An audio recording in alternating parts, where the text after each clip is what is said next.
un autre monsieur qui est le grand-père d'une des employées. Lorsqu'il allait en ville, à Rivière-du-Loup, il reste ici, il y a 3 pistoles, il se blanchissait le visage avec de la poudre. Ben, voyons. Ouais, pour ne pas avoir l'air d'un Autochtone. Eh bien. C'était très mal vu. Voilà. Ouais.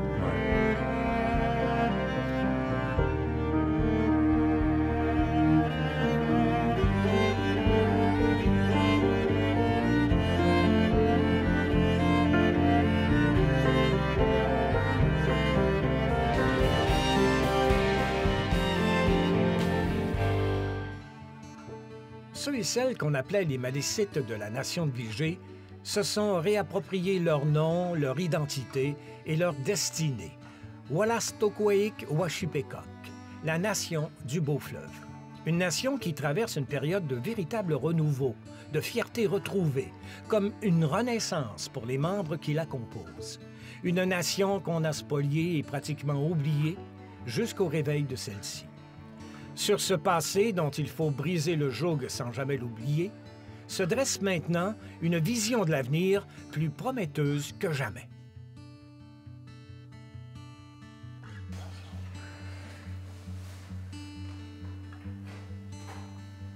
Je remercie l'esprit de nos ancêtres d'être présent avec nous. Pouvoir de l'Est, je te salue et te remercie pour tes bénédictions. Pouvoir du Sud, je te salue et te remercie pour tes bénédictions. Pouvoir de l'Ouest, je te salue et te remercie pour tes bénédictions. Et pouvoir du Nord, je te salue et te remercie pour tes bénédictions. Pour nous parler de la renaissance de cette nation, de la fierté retrouvée, ou surtout de l'avenir qui se prépare, je m'entretiens aujourd'hui avec, j'allais dire, un sage, un grand sage de cette nation, M. Pierre Morin, qui est agent de développement culturel et responsable aussi des revendications territoriales au sein de la communauté. J'ai été développement culturel. Maintenant, je suis consultant en transmission de savoirs traditionnels et connaissances. Oui. Ce qui veut dire quoi au juste dans les faits? J'ai des mandats où je peux faire de l'animation sur le site de la Nation. Je peux faire du feu, je peux faire de la bannique, je reçois les gens. Oui, voilà. La tisane. Oui. Et j'explique, je raconte l'histoire aux gens. J'ai envie de vous demander vous, le réveil culturel, le moment où vous vous êtes réapproprié d'une certaine manière ce statut-là, comment ça s'est passé? On parle un peu de votre histoire, là. Oui. Bien, la réappropriation, évidemment, ça s'est fait tardivement parce que ma grand-mère, Malécite, Marie-Louise, avait perdu ses droits lorsqu'elle a marié mon grand-père, qui était un allochtone, à Rivière-Trois-Pistoles. Et puis, elle n'a jamais retrouvé ses droits de toute sa vie. C'est Marie-Louise Janis, de la famille des Janis. Et puis, elle était née au poste de traite de Tadoussac en 1881. Donc, mon arrière-grand-père, Charles Janis, avait déjà quitté la Rive-Sud en raison des traitements que nous avait fait subir la population, ou la gouvernance, ou le système politique, peu importe. Et ça, on va y revenir dans la mais on y reviendra tantôt, mais ces gens-là étaient déjà partis sur la Côte-Nord. Et puis, ma grand-mère est revenue se marier à Rivière-Trois-Pistoles, qui s'appelait à ce moment-là Tobin, le village de Tobin. Mais elle a perdu ses droits, là? Oui, elle a perdu ses droits en mariant. Et puis, un homme blanc, c'est ça? Oui, elle a marié un allochtone qui était originaire de la France, évidemment. Et puis, nous, mon père et tous ses frères, ils étaient 8, ils ont tous perdu leurs droits aussi, en raison de cette règle-là qui disait qu'une femme blanche qui mariait un autochtone prenait ses droits ainsi que la relève, là, que les enfants. Ça a été corrigé par la suite, mais ça a pris un sacré bout de temps, c'est tout récent. Mais je voulais vous demander, votre grand-mère, vous l'avez donc connue? Absolument, elle est restée 25 ans chez nous. Est-ce qu'elle parlait de son statut? Est-ce qu'elle en... Jamais. Ma grand-mère avait tellement honte de dire qu'elle était autochtone qu'elle le taisait. Et souvent, à l'occasion du jour de l'an ou des fêtes, parce que ma grand-mère demeurant chez nous, s'était rendue la maison familiale. Et puis mon père lui demandait des fois, « Maman, conte-nous donc comment c'était ta vie quand tu étais enfant, tout ça. » Jamais, jamais, jamais. Comme la plupart des personnes de cette époque-là, ils étaient gênés. Ils étaient de dire qu'ils étaient autochtones et ils cachaient les signes pour ne pas être reconnus comme autochtones. parce que c'était un signe de dérision, de moquerie, de risée, de méchantes personnes, des paresseux, c'était tout ça, là, des jugements comme ça déjà tout faits, là. Puis ma grand-mère, jamais, même quand mon père lui demandait de raconter son enfance, non. Eh bien. Elle ne voulait pas. Oui. Elle ne voulait pas.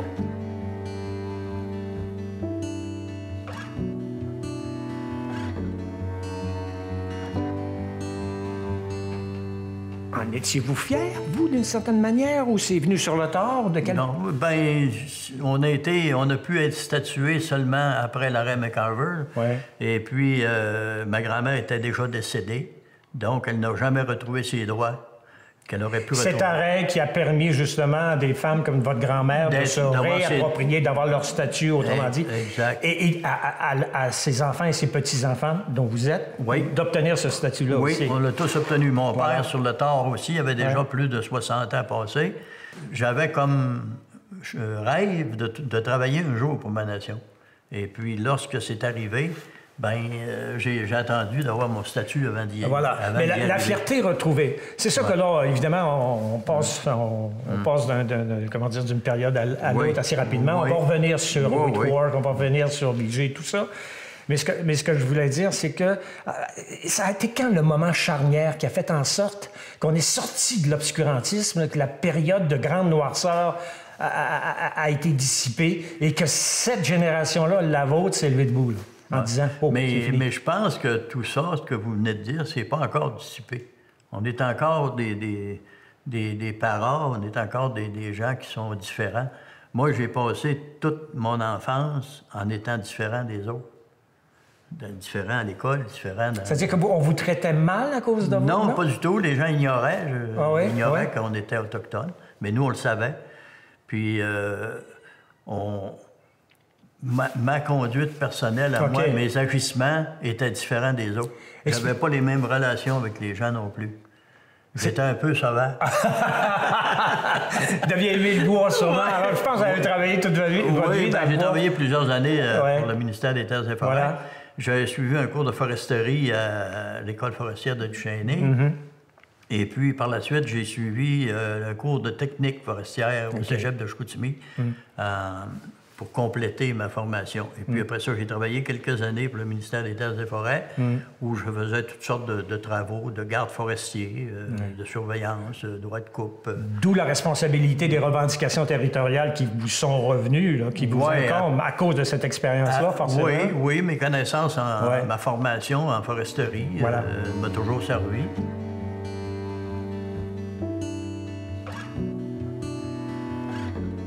Pour l'actionnaire un peu, on est le long du fleuve Saint-Jean. Dieu sait que ce fleuve-là, pour la communauté, fleuve évidemment qui traverse le Nouveau-Brunswick, ça a été le berceau de votre communauté.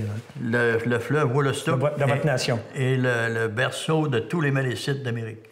Toutes les Malécites du Nouveau-Brunswick, il y en a 6 nations, 26 communautés, plus celle du Québec, qui provient aussi du Nouveau-Brunswick, suite à une migration qui a été faite en 1826. On s'est envenu ici au Québec en espérant de survivre parce qu'on n'avait plus rien à manger dans le temps. Et puis le chef Louis-Thomas Saint-Aubin nous avait conduits au Québec pour espérer notre survie. Mais les communautés au Nouveau-Brunswick et au Maine existent encore. Ces communautés-là, elles sont regroupées dans des... on peut dire dans ils ont des réserves. Ils ont gardé leurs réserves. Ce qui n'est pas le cas, évidemment, pour vous. Nous autres, on est ceux qui ont tout perdu. Lorsqu'on a eu, après tout ça, la réserve de Vigée, c'était un territoire d'environ 4 à 5 000 acres qui nous était alloué. C'est quand même grand. Alors, vous voulez vous transformer en cultivateur, c'est ça? C'était une tentative de sédentarisation par l'agriculture qui a été un échec. Ça, c'est sûr. Mais on précède un peu le sujet, là. Mais c'est ça quand même qui est arrivé. Et puis, nos... Peut-être préciser aussi, hein, Vigée, là, par rapport, évidemment, par exemple, c'est au sud de Trois-Pistoles, de l'île Verte. C'est au sud, c'est le territoire de Vigée faisait partie de la seigneurie de Vigée. C'est ça. Et puis, c'est vers Saint-Épiphane, Saint-François-Xavier de Vigée. Des villages Donc, qui existent toujours. c'était là qu'on avait eu 4 à 5 000 arbres, ça n'a jamais été défini. Mais c'était à peu près l'ordre de grandeur. Qu'est-ce qui s'est passé? Bon, qu'est-ce qui s'est passé? C'est que nous, on est restés des chasseurs, cueilleurs, pêcheurs qui se déplaçaient, des nomades ou des semi-nomades, puisqu'on se déplaçait toujours à l'intérieur du même territoire et non pas dans le monde entier. Et puis, évidemment, il y a par la suite, il y a des colons blancs qui sont venus s'installer. Autour de vous? Oui, et sur nos terres. Sur vos terres. Parce que nous autres, les terres, on ne savait pas ce que c'était d'avoir un terrain. On n'en a jamais eu. On avait tout. Ouais. On ne sait pas qu'est-ce que c'était avoir 4 poteaux et une maison. Ouais. Puis on ne sait pas qu'est-ce que c'était l'agriculture, on ne savait pas. Puis notre vie, c'était tout simplement de trouver notre subsistance. C'était ça qu'on faisait à plein temps.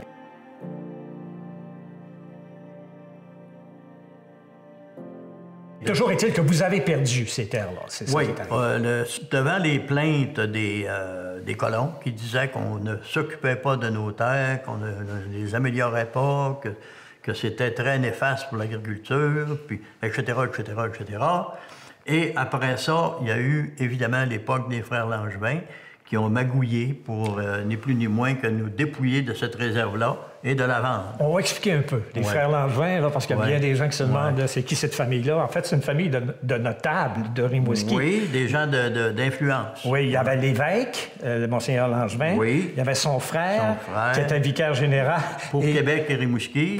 Oui, et il y avait... deux diocèses. Ouais, puis, il y avait 2 diocèses. Louis Hector. Qui s'occupait des affaires indiennes à Ottawa. Ottawa. Il était l'agent des terres des sauvages. C'est comme ça qu'il se présentait. Eux, bien évidemment, ils ont un petit peu, je ne sais pas si on peut dire manigouillé. Là, ils ont manipulé avec la complicité de l'Église catholique qui était contre la présence des sauvages et ils ne comprenaient pas qu'on pouvait être des nomades puis vivre sur des terres arables. Ils ne comprenaient pas qu'on est des... Alors, ils ont organisé une vente à l'enchère, vous étiez absent, puis ça... on avait eu ce territoire-là en 1827, puis la vente des terres s'est faite en 1870. Voilà, OK. Donc, et on a été obligé de quitter. Et ces terres-là ont été vendues à l'Ancan à des allochtones.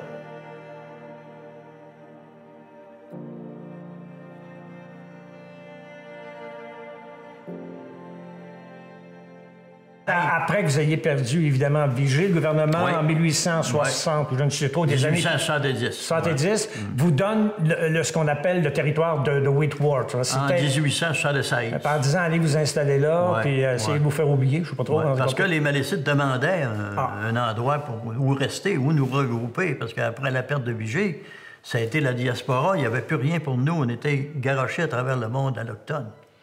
Et on s'est déplacé partout dans le Québec. On localise Whitworth? C'est sur le bord de l'autoroute 185 qui mène au Nouveau-Brunswick, à peu près à 30 km de Rivière-du-Loup. OK. Puis il n'y a pas moyen de cultiver, là? Non. Ça, c'est une terre de roche. Très peu de points d'eau. Pas de gibier. C'était déjà entouré ou pratiquement entouré de fermes. Saint-Hubert, de Rivière-du-Loup, etc. Et puis... on ne pouvait pas vivre là. Et puis, lorsqu'on a changé le nom de notre nation pour Wolastoqiyik, Washibaguk, on a aussi changé le nom de Whitworth. Il s'appelle comment maintenant? Il s'appelle Kataskomik. Qui veut dire? Qui veut dire terre de roche, terre de misère. C'est ça que ça veut dire. Voilà. On parle de renaissance, hein? On parle de réappropriation culturelle. C'est quand même dans l'air du temps, en quelque sorte. Oui. Et de ce côté-là, ça grouille. Je crois que vous n'êtes pas nombreux quand même. Peut-être rappeler où sont les membres de votre communauté et combien sont-ils? Bien, on est environ, avec les nouvelles lois là, qui ont fait reconnaître les droits des femmes, etc., ça a permis à plusieurs personnes d'être statuées. Et puis, on est maintenant autour de 2000. À quel endroit? Partout. Partout au Québec? On est partout au Québec parce qu'on n'avait plus de place à demeurer. Alors, revenons sur Kakuna, là, que c'est pas une grosse réserve, hein? Non. C'est minime, la plus petite, je pense, au Canada. C'est la plus petite réserve au Canada. Et puis, ça nous a été donné comme prix de consolation, finalement, parce qu'on n'est pas capable d'installer un peuple là. Non. C'est 2 arbres, je pense. 1 kilomètre. Mais la question est, est-ce que vous voulez regrouper tous les membres de votre communauté sur une réserve ou dans un lieu?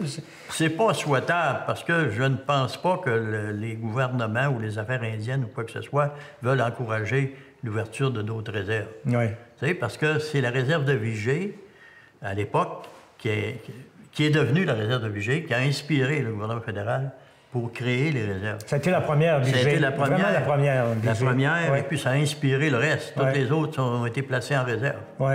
Mais nous, on n'avait déjà plus.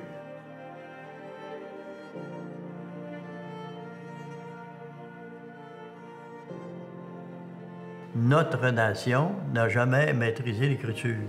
Tout l'enseignement et la conservation des connaissances et du savoir se faisait de façon orale. Donc, à chaque fois qu'un aîné disparaissait pour le monde d'après, on perdait des petits bouts de ses connaissances. Tant et si bien qu'on est devenu acculturé, assimilé, sans réserve et sans port d'attache à nulle part. Sans terre, sans langue. Ouais, la langue était disparue aussi pour les mêmes raisons que je viens de vous dire. Oui, tout à fait. Les aînés n'étaient plus là pour l'enseigner aux enfants, aux plus jeunes. Ça sera toujours un manque chez vous, ça, le fait que vous ne maîtrisez pas la langue ou peut-être que... Bien, ça a été significatif à l'époque. À l'époque. Parce qu'on perdait notre savoir, nos traditions, nos connaissances. Votre grand-mère parlait pas? Non, pas du tout. Oublié, hein? Oui. Et puis, elle avait honte d'être autochtone, en plus. Ça fait que ça n'aidait en rien. Il ne voulait pas rien savoir de ça, pour ne pas se faire identifier comme tel. Ouais, mais la langue, c'était primordial, je pense, mais on l'avait perdu, que voulez-vous. Et heureusement qu'il y avait des locuteurs au Nouveau-Brunswick qui ont pu nous réapprendre ça à des formateurs. En espérant que ça puisse faire oui, puis il y a plusieurs personnes qui sont intéressées et qui suivent ça, qui suivent les cours. C'est une formation par année. Oui. On a un volume de Sentez-vous que les jeunes, que vos enfants ou vos petits-enfants, hein, disons les choses, vont suivre la trace, vont, comment dire, se réapproprier eux aussi, ou ils vivent déjà dans la réappropriation culturelle? Oui, tout à fait. Puis la langue, ils vont réussir, eux autres, les plus jeunes, ils vont réussir à faire ça. Oui, tout à fait, parce que nous, on est passé tout douette, là. On est passé à gauche, on n'a rien ramassé. Manière d'avoir les choses, c'est un peu mais ça. Eux, ils vont l'apprendre, parce que il y a déjà des résultats qui sont probants. Puis on a aussi mis sur pied un système de formation, d'ateliers. Comme ici, par exemple, on a fait revivre les 8 légendes malécites, et on a cette aire de feu-là qui est merveilleux, là. Et puis, on a aussi des ateliers de fabrication de tambours, fabrication de perlage, de toutes sortes de sujets, d'artisanat. Et la nation... Mais en tout cas, les partenariats fonctionnent drôlement bien de votre côté, avec autant le gouvernement fédéral à Kakuna, ici, avec justement le parc linéaire et tout ça, qu'avec le gouvernement du Québec. Vous avez des bons rapports. On est en excellente relation avec les deux niveaux de gouvernement. C'est pas normal, ça, pour c'est-à-dire, on est sous la dépendance fédérale. Je comprends. Mais normalement, on dépend du gouvernement fédéral. Mais le Québec est de plus en plus présent. Et puis... vous avez signé une entente vraiment de nation à nation tout récemment avec le gouvernement du Québec. Là.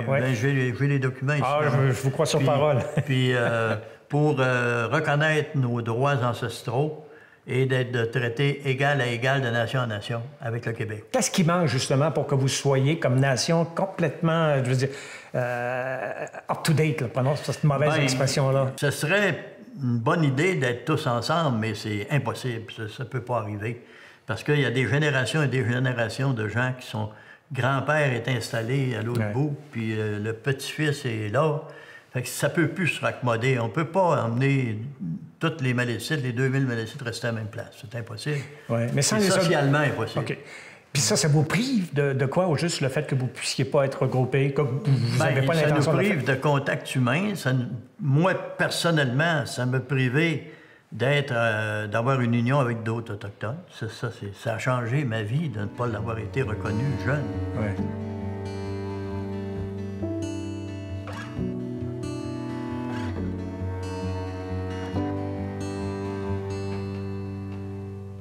Cette pointe-là est utilisée depuis toujours comme lieu de commerce. les artisans malécites venaient vendre leurs choses ici, de même qu'à la pointe de Rivière-du-Loup.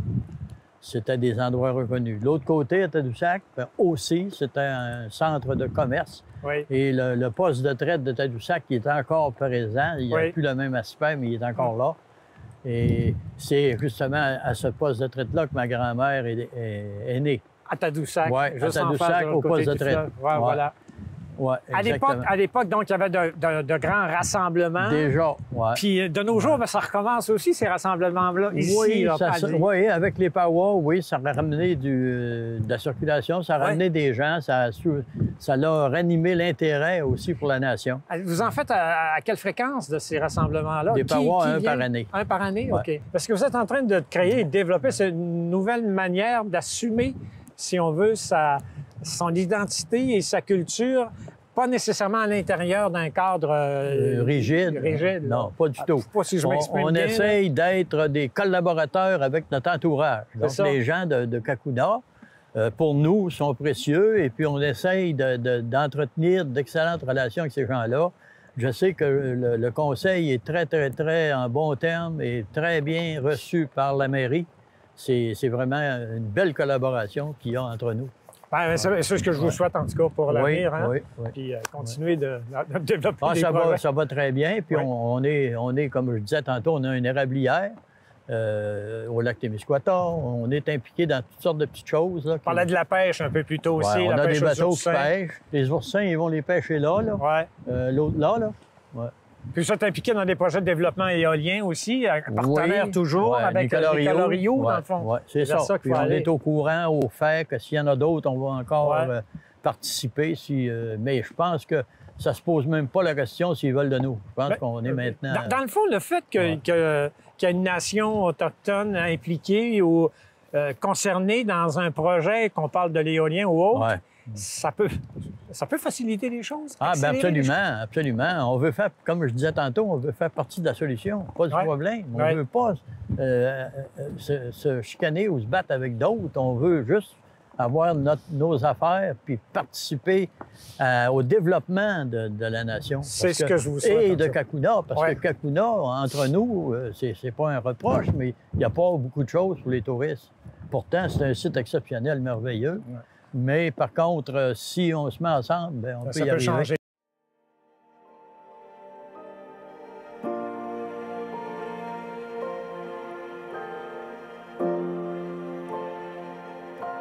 Avant de finir, je voudrais que vous me projetiez un peu ce que pourrait devenir votre nation, vos gens, dans l'avenir.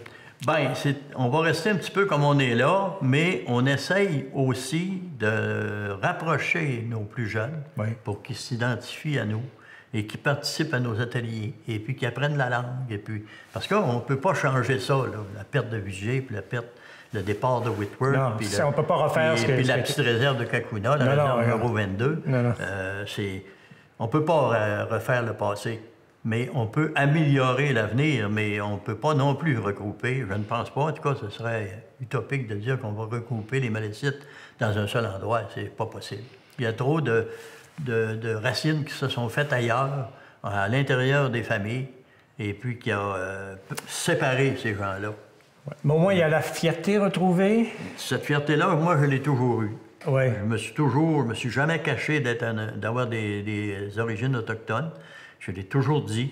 Et comme je le disais tantôt, j'avais un comportement différent des autres. Voilà. Ouais. Bien, heureusement, hein? Parce que ça a donné une bonne entrevue, en tout cas. Je me suis identifié à ça, puis je me suis toujours identifié à ça. Puis je me conduisais comme ça. Bien, continuez, mon cher ami. Je vous remercie infiniment. Très intéressant. Ça m'a fait plaisir.